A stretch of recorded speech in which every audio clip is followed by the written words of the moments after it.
नमस्कार दोस्तों, मैं हूं पुनीत और आप सुन रहे हैं प्रोग्राम कम्युनिटी कलर्स रेडियो उड़ान पर। और इस वक्त बज चुके हैं रात के 9 दिन शुक्रवार और कम्युनिटी कलर्स में आप सभी का हार्दिक स्वागत और अभिनंदन है।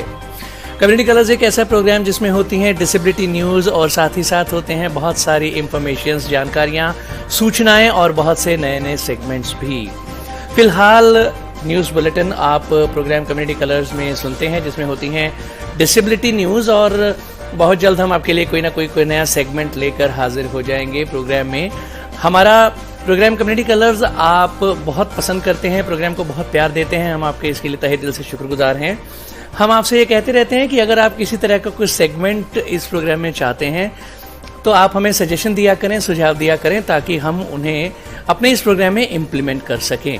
बहरहाल रेडियो उड़ान सुनने के लिए आप हमारी वेबसाइट विजिट कर सकते हैं www.radioudan.com, जहां पर हमारे वेब पेज पर भी प्ले बटन प्रेस करके आप रेडियो उड़ान सुन सकते हैं। और वैसे प्ले स्टोर और ऐप स्टोर दोनों पर हमारी ऐप्स अवेलेबल हैं और बहुत सारे थर्ड पार्टी प्लेटफॉर्म्स पर जैसे गूगल और एलेक्सा, एप्पल और यहाँ तक कि रेनोवा म्यूजिक पर भी हमारी रेडियो उड़ान स्ट्रीमिंग अवेलेबल है और ट्यून इन पर भी आप रेडियो उड़ान सुन सकते हैं। हमारा फेसबुक पेज लाइक करें, हमारे ट्विटर को फॉलो करें, हमारा यूट्यूब चैनल सब्सक्राइब करें, हमारे व्हाट्सएप ग्रुप्स को ज्वाइन करें। प्रोग्राम कम्युनिटी कलर्स आप सुन रहे हैं मेरे यानी पुनीत के साथ। बिना देर किए सबसे पहले आइए सुन लेते हैं न्यूज हेडलाइंस। मुंबई में मीजल्स से 1 साल के बच्चे की मौत, इस साल 10 बच्चों ने गंवाई जान। कर्नाटक में 5.8 लाख विकलांगों को मिले UDID कार्ड्स। नैब इंडिया द्वारा घोषणा, enable the capable scholarships to women scholars with disabilities for 2022 and 2023। विकलांग लोगों के सामने भोजन संबंधी आ रही है चुनौतियां। भारतीय रेलवे विकलांग और बुजुर्ग जनों के लिए ट्रेन यात्रा को बना रही है अधिक सुलभ। रैंप माई सिटी है शहरों को विकलांगों के लिए अधिक सक्षम बनाने वाला स्टार्टअप। रखिए किडनीज के फंक्शनिंग पर पैनी नजर, लेंगे जानकारी चेतावनी के रूप में मिलने वाले 7 संकेतों पर। गाजियाबाद के स्कूल में दिव्यांग बच्चों को दी जा रही है विशेष शिक्षा। सुनेंगे कैसे हिमाचल चुनाव में सबसे ज्यादा दिव्यांग वोटरों ने पोस्टल बैलेट की जगह पोलिंग बूथ को चुना। विकलांगता पेंशन को बढ़ाकर 3,000 रुपए करने की लाभार्थियों की मांग। पुरस्कार पाकर खिल उठे दिव्यांग बच्चों के चेहरे। फाइलेरिया उन्मूलन अभियान की हवा निकाल रही है डंप एम्बुलेंस। पेंशन के नाम पर दिव्यांग दंपत्ति से ठगे गए 10,000 रुपए। न्यूज हेडलाइंस के बाद बारी डिटेल्ड न्यूज बुलेटिन की, लेकिन उससे पहले छोटा सा ब्रेक के बाद वापस आएंगे। सुनते रहिए programme community colours only on radio Udaan, a flight of life. Hello from Hidden Voices. One vision, one voice. And that has led to more than 1,000 hidden voices getting together to empower visually impaired and economically challenged children and adults across India by opening up the world of books to them. Hidden Voices is a unique reading charity founded by Miss Devi Krishna and co-founded by Ms. Maitreyi Rajdev on 28 April 2019. An experienced psychotherapist and a counselor with proficiency in the diverse domains of education and human resource management, Ms. Devi has roped in volunteers from across India to read out and create audiobooks in various languages, with Mr. Sudhish P. as a partner and Ms. Cincy Thomas as its president. Hidden Voices now has a total of more than 1,500 in-house readers and is linked with many clubs from JNU, Pune and South India, which gives it more than 3,000 readers. It has volunteers as young as 5 years to as experienced as 82 years. The readers are divided into groups according to age and the language chosen. Hidden Voices has now a steady inventory of books, both informative and fictional, in almost 20 languages. The audiobooks have been utilized by various institutions and groups like Fergusson College Pune, Lit the Light, Duty, Madras Club, etc. More than 50,000 lives have been touched and enriched by this program. For more information, send us an email on hiddenvoices2020@gmail.com. Brought to you by Savlon Swasth India Mission.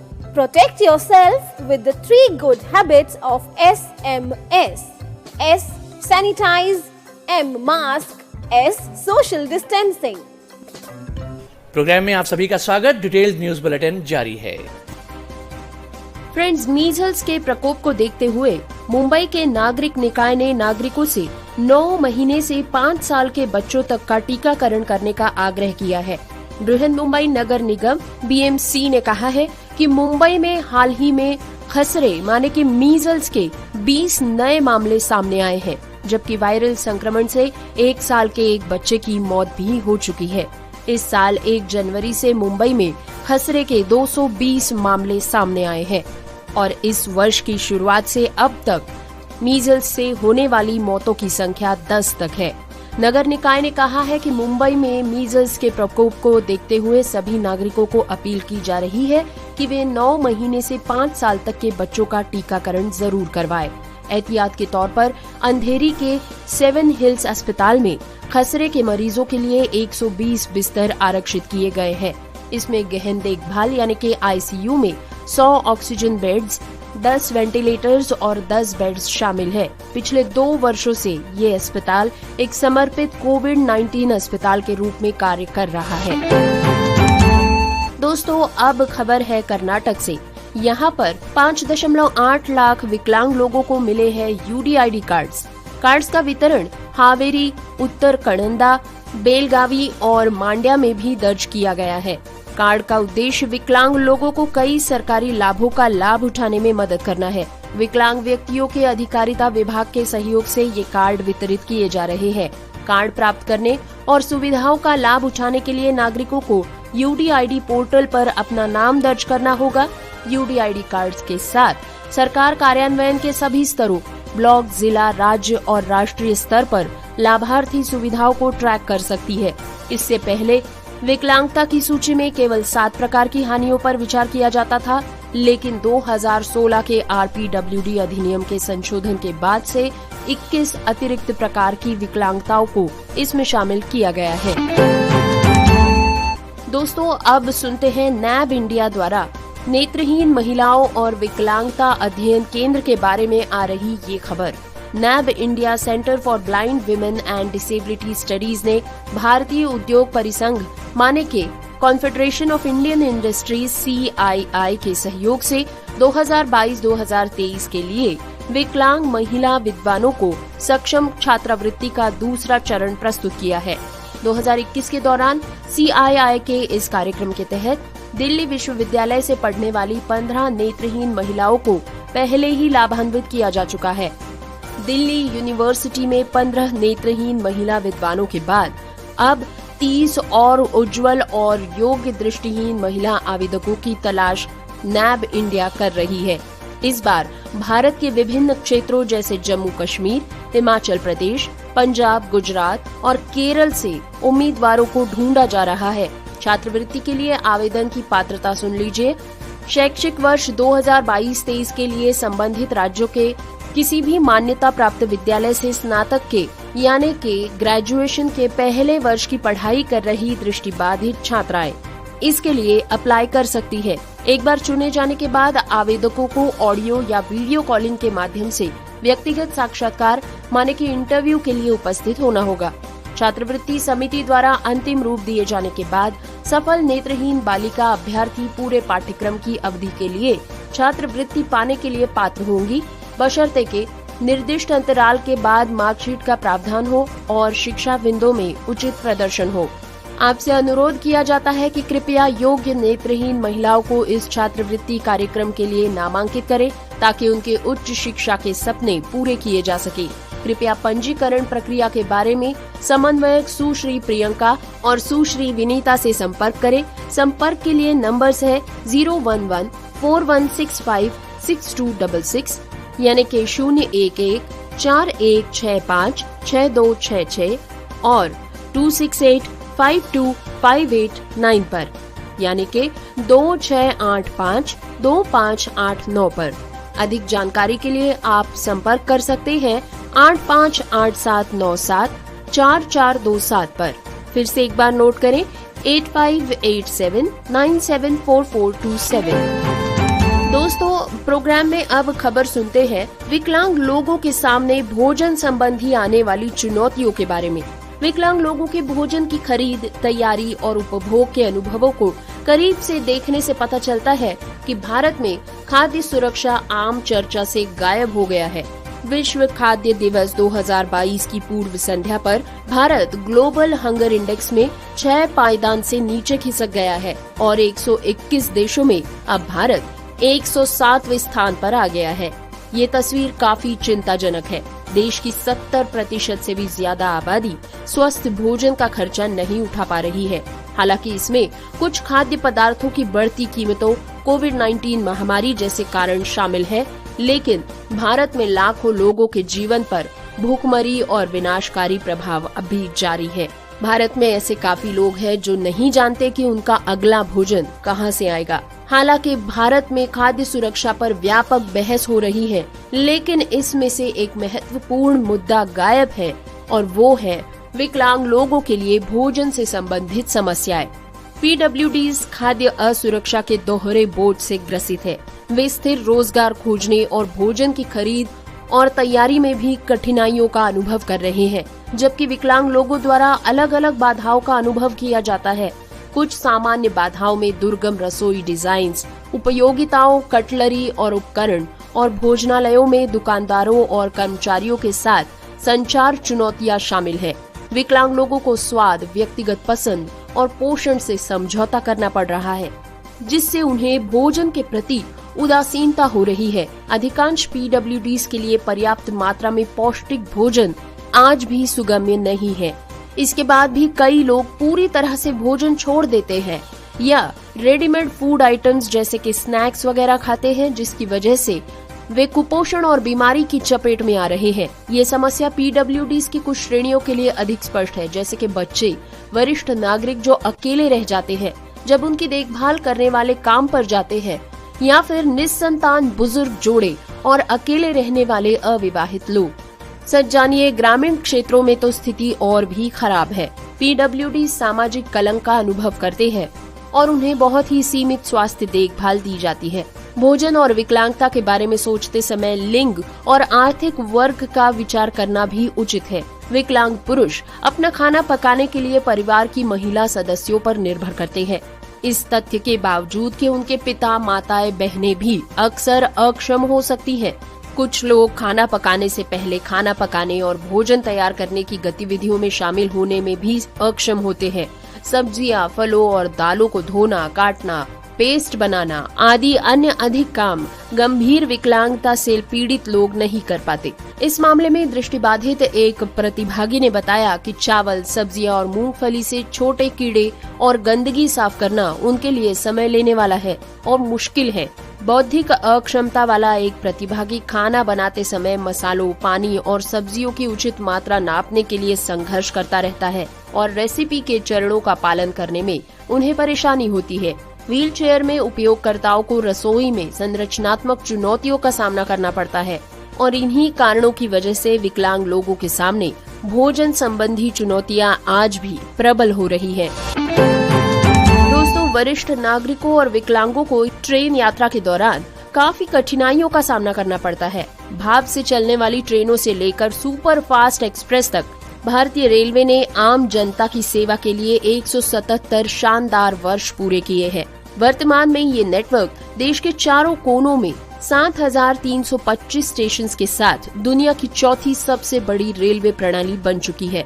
दिव्यांगजनों की आवश्यकताओं को ध्यान में रखते हुए rail मंत्रालय ने उन्हें रेलवे नेटवर्क में सुविधाजनक और बाधा मुक्त परिवहन प्रदान करने के लिए 2015 में सुगम्य भारत अभियान शुरू किया था। लेकिन आज भी विकलांग और बुजुर्ग लोगों को ट्रेनों में चढ़ने, लंबी दूरी की यात्रा करने और उतरते समय बहुत कठिनाइयों का सामना करना पड़ता है। कई प्लेटफॉर्म वाले स्टेशनों में फुट ब्रिज को पार करने में सहायता की आवश्यकता होती है और साइड बार वाली ट्रेनों पर चढ़ना एक चुनौती बन चुकी है। कई मामलों में प्लेटफॉर्म्स निचले स्तर पर होते हैं और सामान के आकार के फुटबोर्ड को ऊपर उठाने की आवश्यकता होती है। बुजुर्ग यात्रियों को अपने पैरों पर नजर रखनी चाहिए और अक्सर सामान के साथ ट्रेनों से नीचे उतरने के लिए उन्हें संघर्ष करना पड़ रहा है। इसके अलावा विकलांग व्यक्तियों को लंबी यात्राओं में सहायता के लिए विशेष शौचालय सुविधाओं की आवश्यकता होती है और प्रमुख स्टेशनों पर यात्री सहायता सूचना के लिए प्रमुख प्रदर्शन की मांग की जाती है।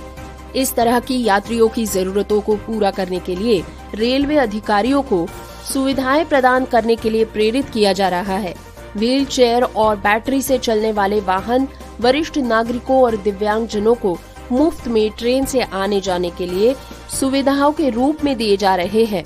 5400 से भी अधिक रेलवे स्टेशन पर लगभग 7000 व्हील चेयर्स यात्रा में जरूरतमंदों की सहायता कर रहे हैं। सभी प्रमुख स्टेशन पर प्रति प्लेटफॉर्म एक व्हील चेयर के समाधान को लागू किया जा रहा है। आने जाने के दौरान विकलांग लोगों की मदद के लिए विशेष परिचारिक और कूलियों को मामूली लागत पर काम पर रखा जाता है या पहले से ही तय किया जा सकता है। यात्री मित्र सेवा योजना के तहत गैर सरकारी संगठनों, धर्मार्थ ट्रस्टों और सार्वजनिक उपक्रमों के माध्यम से मुफ्त में व्हील चेयर सह पोर्टर सेवाएं भी उपलब्ध की जा सकती है। दोस्तों, अब प्रोग्राम में बारी है बेंगलुरु से आ रही एक अच्छी खबर के बारे में, जिसमें हम सुनेंगे रैंप माई सिटी नामक एक नए स्टार्टअप के बारे में।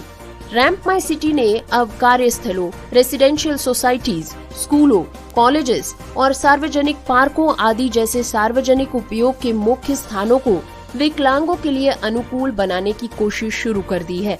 2014 में रीढ़ की हड्डी की चोट के कारण पैराप्लेजिया से पीड़ित होने के बाद प्रतीक खंडेलवाल ने न केवल महत्वपूर्ण सुधार किया है, बल्कि पूरे भारत में शारीरिक रूप से अक्षम लोगों के लिए जीवन की गुणवत्ता में सुधार करने के लिए एक तरह का स्टार्टअप बनाया है, ताकि वे अपना योगदान पूरा कर सके, देश का सामाजिक, सांस्कृतिक और मनोरंजक और आर्थिक जीवन सुधार सके।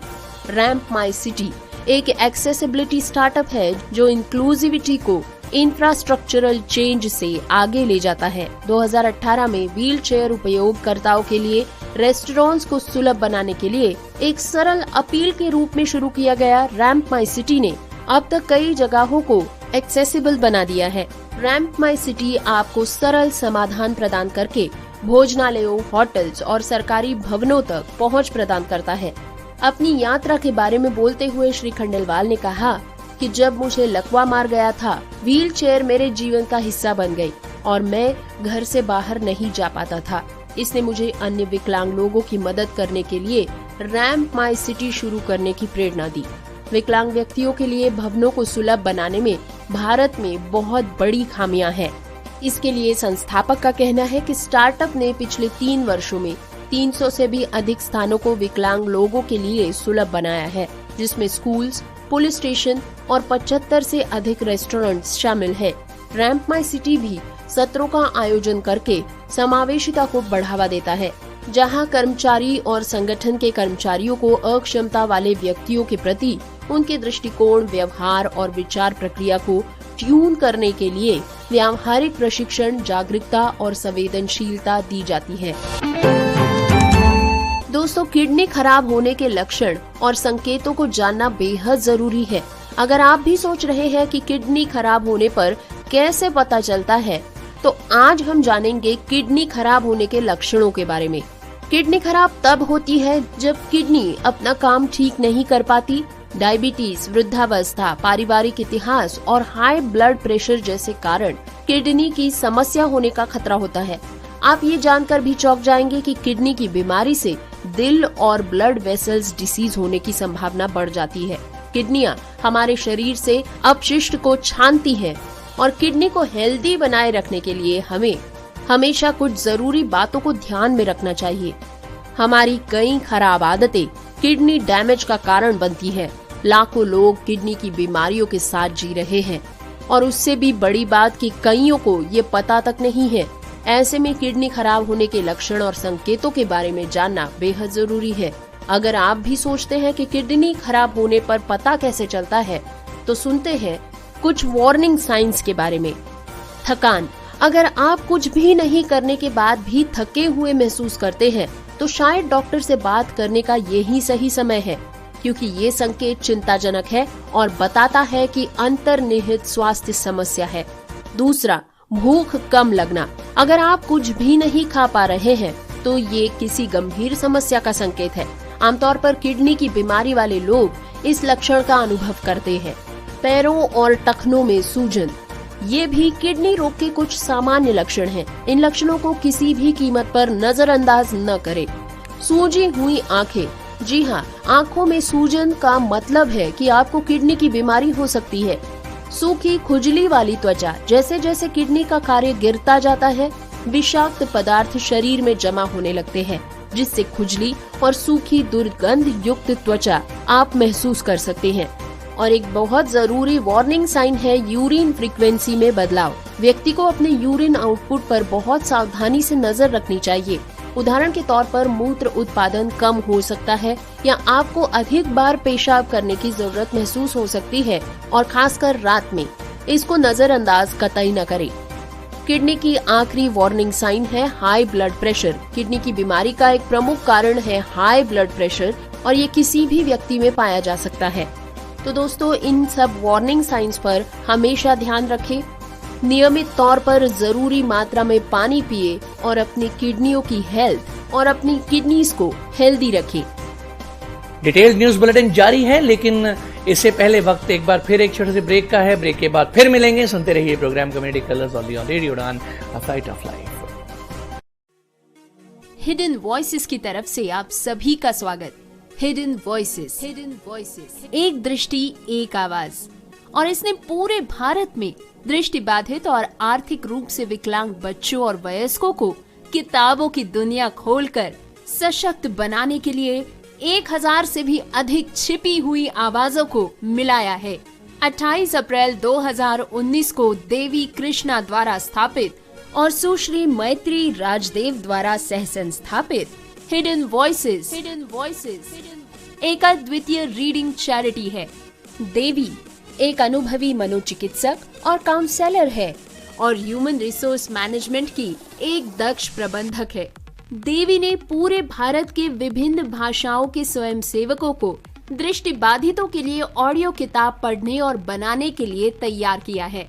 एक भागीदार के रूप में श्री सुधीश पी और इसके अध्यक्ष के रूप में सुश्री सिंसी थॉमस के साथ हिडन वॉइसेस के अब कुल 1500 से भी अधिक इन हाउस पाठक है, और ये JNU, पुणे और दक्षिण भारत स्थित कई क्लबों से जुड़ा हुआ है, जिसके चलते अब हिडन वॉइसेस के पास 3000 से भी अधिक पाठक है। इसमें सबसे छोटे पाठक 5 साल की उम्र से लेकर सबसे बड़े पाठक 82 साल के अनुभव वाले स्वयंसेवक है। पाठकों को उम्र और चुनी गई भाषा के अनुसार ग्रुप्स में बांट दिया जाता है। हिडन वॉइसेस के पास अब लगभग 20 भाषाओं में जानकारी पूर्ण और काल्पनिक दोनों ही तरह की पुस्तकों की एक सूची तैयार है। इन ऑडियो पुस्तकों का उपयोग विभिन्न संस्थानों और समूहों जैसे कि Ferguson college Pune, lit the light, Dyuti, Madras club आदि द्वारा किया गया है। इस कार्यक्रम ने 50,000 से भी अधिक लोगों की जिंदगी को समृद्ध बनाया है। अधिक जानकारी के लिए हमें ईमेल करें hiddenvoices2020@gmail.com पर। प्रोग्राम में आप सभी का स्वागत। डिटेल्ड न्यूज बुलेटिन जारी है। दोस्तों, भारत में हर साल 14 नवंबर को बाल दिवस मनाया जाता है। इस दिन भारत के पहले प्रधानमंत्री पंडित जवाहरलाल नेहरू की जयंती मनाई जाती है। नेहरू जी को चाचा नेहरू के रूप में भी जाना जाता है। उनको बच्चों से बेहद लगाव था। उन्होंने 20 नवंबर 1954 को बाल दिवस मनाने की घोषणा की थी। पंडित जवाहरलाल नेहरू के निधन से पहले 20 नवंबर को बाल दिवस मनाया जाता था, लेकिन 27 मई 1964 को पंडित जवाहरलाल नेहरू के निधन के बाद उनके प्रति प्यार को देखते हुए ये फैसला किया गया कि 14 नवंबर को चाचा नेहरू जन्म दिवस पर बाल दिवस मनाया जाएगा। तो इसी को लेकर सुनते हैं कुछ दिव्यांग बच्चों की कहानी, जिनके लिए जिंदगी मुश्किल जरूर है, लेकिन लगन और मेहनत के दम पर वो अपनी जिंदगी को आसान और बेहतर बनाने में जुटे हुए हैं। गाजियाबाद के चौधरी मोड़ स्थित इंग्राहम इंस्टीट्यूट आशा स्कूल में तकरीबन 150 से अधिक दिव्यांग बच्चे पढ़ते हैं। आशा विद्यालय में पढ़ने वाले बच्चों से मिलकर ऐसा लगता है कि जैसे इन बच्चों में एक ऊर्जा का संचार हो रहा है। कक्षा में प्रवेश करते ही बच्चे साइन लैंग्वेज में नमस्कार करते हैं। इसके साथ ही अध्यापकों के पैर छूते हैं। अध्यापिका रुचा खुलबे बताती है कि स्कूल में दिव्यांग बच्चे पढ़ते हैं जो बोलने और सुनने में असमर्थ है। इसके चलते दिव्यांग बच्चों के लिए समाज में जुड़ने में काफी दिक्कतें आती हैं। जब दिव्यांग बच्चा स्कूल में आता है तो हम उसे सिखाते हैं कि कैसे उसे समाज के साथ जुड़ना चाहिए। बच्चों को स्कूल में साइन लैंग्वेज सिखाई जाती है। दिव्यांग बच्चों को सिखाने के लिए स्कूल में स्पेशल एजुकेटर्स मौजूद है। बच्चों के IQ टेस्ट किए जाते हैं, जिसके आधार पर ये निर्धारित किया जाता है कि बच्चा किस कक्षा में पढ़ने योग्य है। रुचा बताती है कि दिव्यांग बच्चों में आम बच्चों की तुलना में अधिक क्षमता और शक्ति होती है। शिक्षकों का कार्य केवल उच्च क्षमता और शक्ति को उभार कर उनके जीवन को बेहतर बनाना है। जहां एक तरफ अध्यापक बच्चों के जीवन को बेहतर बनाने में जुटे हुए हैं, तो वहीं दूसरी तरफ इंग्राहम इंस्टीट्यूट से पढ़ाई पूरी कर चुके छात्र नीव शक्ति संस्था के माध्यम से दिव्यांग बच्चों के लिए कार्य कर रहे हैं। न्यू शक्ति संस्थान के वॉलेंटियर्स द्वारा आशा विद्यालय में आकर दिव्यांग बच्चों को विभिन्न प्रकार की एक्स्ट्रा करिकुलर एक्टिविटीज कराई जाती है। प्राची बताती है कि दिव्यांगों की सेवा करना उन्हें बहुत अच्छा लगता है और इससे उन्हें एक प्रोत्साहन महसूस होता है। दोस्तों, 12 नवंबर को हुए विधानसभा चुनाव में मतदान करने के पात्र लगभग 56,000 PWDs में से 79% ने पहाड़ी राज्य के मतदान केंद्रों पर मतदान किया। हिमाचल प्रदेश के मुख्य निर्वाचन अधिकारी मनीष गर्ग ने कहा कि 56,300 विकलांग व्यक्ति वोट देने के पात्र हैं। उनमें से 39,917 ने 12 नवंबर को विधानसभा चुनाव के दौरान मतदान केंद्रों पर अपने मताधिकार का प्रयोग किया। डाक मतपत्र के माध्यम से मतदान करने के विकल्प होने के बावजूद हिमाचल प्रदेश के दिव्यांग मतदाताओं में इतना उत्साह था कि उनमें से लगभग 90% ने 12 नवंबर को मतदान केंद्रों पर अपने मताधिकार का प्रयोग करने का विकल्प चुना। हिमाचल प्रदेश के मुख्य निर्वाचन अधिकारी मनीष गर्ग ने बताया कि भारत निर्वाचन आयोग के निर्देशों के अनुसार राज्य निर्वाचन विभाग ने विकलांग मतदाताओं के लिए फॉर्म 12D और डाक मत पत्र उपलब्ध कराने सहित सभी सुविधाओं का प्रावधान सुनिश्चित किया है। हालांकि उन्होंने कहा कि उनकी भागीदारी उम्मीद से परे थी, क्योंकि 56,300 विकलांग व्यक्ति वोट देने के योग्य थे और इनमें से लगभग 50,000 ने मतदान केंद्रों पर मतदान किया। गर्ग ने कहा कि 40% से अधिक विकलांगता वाले 6,882 मतदाताओं ने डाक मत पत्र का विकल्प चुना। उनमें से 6,426 ने अपने घरों से मतदान किया, जबकि उनमें से कुछ ने मतदान केंद्रों से मतदान करना चुना। ऐसे ही एक मतदाता अर्की विधानसभा क्षेत्र के बाजन गांव निवासी 34 वर्षीय पवन कुमार ने कहा कि मतदान केंद्र पर आकर मतदान करने में उन्हें गर्व महसूस हो रहा है। सोलन जिले के मंगू के एक निजी स्कूल में कंप्यूटर शिक्षक श्री कुमार ने कहा कि चुनाव विभाग ने पूरी व्यवस्था की थी, लेकिन मैंने बूथ पर मतदान करना चुना। मैं अन्य मतदाताओं को प्रेरित करना चाहता था और ये संदेश फैलाना चाहता था कि जहां चाह है वहां राह है। दोस्तों, विकलांग लोगों ने ओडिशा सरकार के अंत्योदय अन्न योजना के तहत उनकी मासिक पेंशन कम से कम 3,000 रुपए और 35 किलो चावल बढ़ाने की मांग की है। वर्तमान में उन्हें राज्य सरकार से मासिक पेंशन के रूप में 500 रुपए और राष्ट्रीय खाद्य सुरक्षा अधिनियम के तहत 5 किलो चावल मिलता है। ओडिशा विकलांग मंच के तत्वावधान में उन्होंने सोमवार को मुख्यमंत्री शिकायत प्रकोष्ठ से अपील की कि ऐसे समय में जब सभी आवश्यक वस्तुओं की कीमतें बढ़ गई हैं, राज्य सरकार सिर्फ 500 रुपए प्रदान कर रही है। लेकिन सोचने वाली बात तो ये है कि यहाँ तक कि रसोई गैस सिलेंडर की कीमत भी अब 1,000 रुपए से अधिक है। विकलांग लोग तो केवल 500 रुपए से अपनी दवाइयाँ भी नहीं खरीद पाएंगे। एसोसिएशन के सदस्यों ने इस पर मांग की है कि पेंशन की राशि को कम से कम 3000 रुपए तक बढ़ाया जाए ताकि वे अपनी जरूरतों का ध्यान रख सके। उन्होंने ये भी कहा कि चूंकि मासिक 5 किलो चावल अपर्याप्त है, इसीलिए उनका कोटा बढ़ाकर 35 किलो तक कर दिया जाए। राज्य सरकार द्वारा प्रदान की जाने वाली विकलांगता पेंशन देश में सबसे कम है।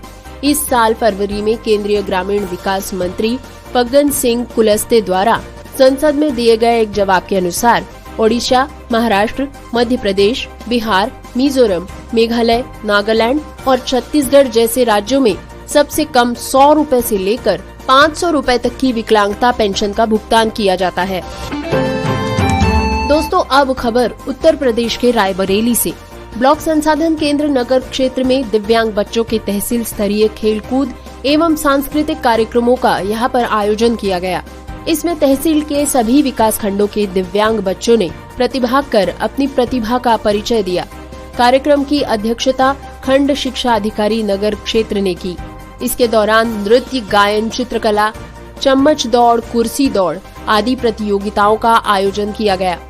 कार्यक्रम की अध्यक्षा प्रियंका सिंह ने दिव्यांग बच्चों व उनके अभिभावकों द्वारा कार्यक्रम में दी गई प्रस्तुति के लिए बधाई दी। साथ ही साथ दिव्यांग बच्चों को कार्यक्रम के साथ पढ़ाई में भी आगे बढ़ने के लिए प्रेरित किया। उन्होंने कार्यक्रम में उपस्थित विशेष बच्चों के कार्यों को सराहते हुए कहा कि दिव्यांग बच्चों के शिक्षण परीक्षण में विशेष शिक्षकों की बहुत महत्वपूर्ण भूमिका है, कोई भी इनका स्थान नहीं ले सकता। उन्होंने इन विशेष शिक्षकों को भी आगे भी अपनी सेवाएं इस प्रकार निष्ठा पूर्वक प्रदान करने के लिए प्रेरित किया है। दोस्तों, प्रोग्राम में अब खबर है बिहार के दरभंगा से। दुनिया भर में विकलांगता और विरूपता बढ़ाने वाले सबसे बड़े रोग फाइलेरिया से लड़ने के लिए स्वास्थ्य से जुड़े बड़े बड़े दावे किए जा रहे हैं। फाइलेरिया उन्मूलन के लिए युद्ध स्तर पर छिड़काव कर मच्छरों को नष्ट करने के दावे भी आम हो रहे हैं। शहरी क्षेत्र में 23% लोग माइक्रोफाइलेरिया से पीड़ित है। हालांकि चिंता की बात है कि डीएमसीएच परिसर के बगल में स्थित जिला फाइलेरिया नियंत्रण कार्यालय के जस्ट सामने ही मच्छरों का उत्पादन केंद्र महीनों से भरा हुआ है। कार्यालय के सामने 1 दर्जन से अधिक खटारा और क्षतिग्रस्त एम्बुलेंसेस को डंप कर दिया गया है। महीनों से पड़े एम्बुलेंसेस में मच्छर और खून चूसने वाले कीट पनप रहे हैं। पिछले दिनों जिले में फाइलेरिया की रोकथाम की दिशा में कार्रवाई की गई, जिसका जायजा लेने के लिए 2 सदस्यीय टीम का चुनाव किया गया। इस टीम ने जिला फाइलेरिया कार्यालय के सामने ही एम्बुलेंस के डंप किए जाने पर घोर आपत्ति जताई। टीम की ओर से स्पष्ट रूप से कहा गया था कि डंप किए गए एम्बुलेंसेस में तेजी से मच्छरों की ब्रीडिंग हो रही है, उन्हें अविलंब हटाने की दिशा में कार्रवाई की जाए।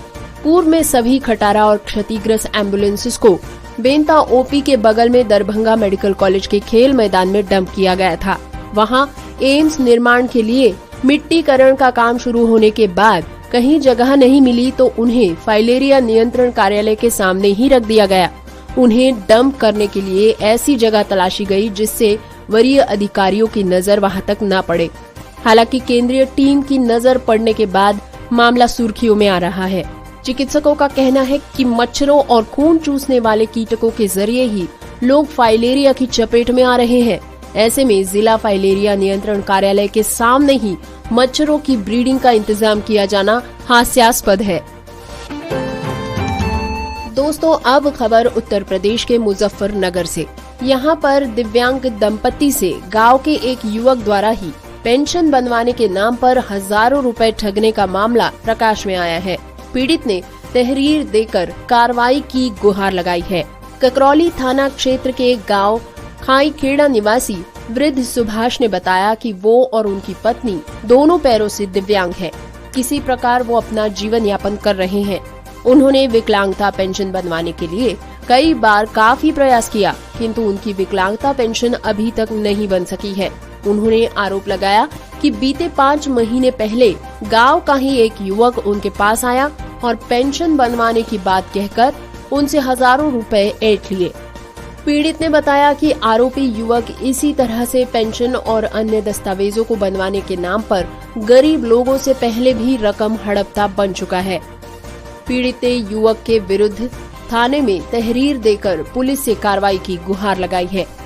तो डिटेल्ड न्यूज बुलेटिन के बाद हम आपको सिर्फ इतना कहना चाहेंगे कि आपको हमारा प्रोग्राम कैसा लगा हमें बताइएगा जरूर। अपना फीडबैक जितने तरीके ऊपर पहले हम रेडियो उड़ान सुनने के आपको बता चुके हैं, उनमें से किसी भी तरीके से आप अपना फीडबैक हम तक पहुंचा सकते हैं। अपने फीडबैक हमें जरूर दीजिए ताकि हम इस प्रोग्राम को बेहतर बना सके। बहरहाल अब प्रोग्राम के अंजाम की बारी। प्रोग्राम के आखिर में न्यूज हेडलाइंस एक बार फिर। मुंबई में मीजल्स से 1 साल के बच्चे की मौत, इस साल 10 बच्चों ने गंवाई जान। कर्नाटक में 5.8 लाख विकलांगों को मिले UDID कार्ड्स। NAB इंडिया द्वारा घोषणा, Enable the Capable Scholarships to Women Scholars with Disabilities for 2022 and 2023। विकलांग लोगों के सामने भोजन संबंधी आ रही है चुनौतियां। भारतीय रेलवे विकलांग और बुजुर्ग जनों के लिए ट्रेन यात्रा को बना रही है अधिक सुलभ। रैम्प माई सिटी है शहरों को विकलांगों के लिए अधिक सक्षम बनाने वाला स्टार्टअप। रखिए किडनीज के फंक्शनिंग पर पैनी नजर, लेंगे जानकारी चेतावनी के रूप में मिलने वाले 7 संकेतों पर।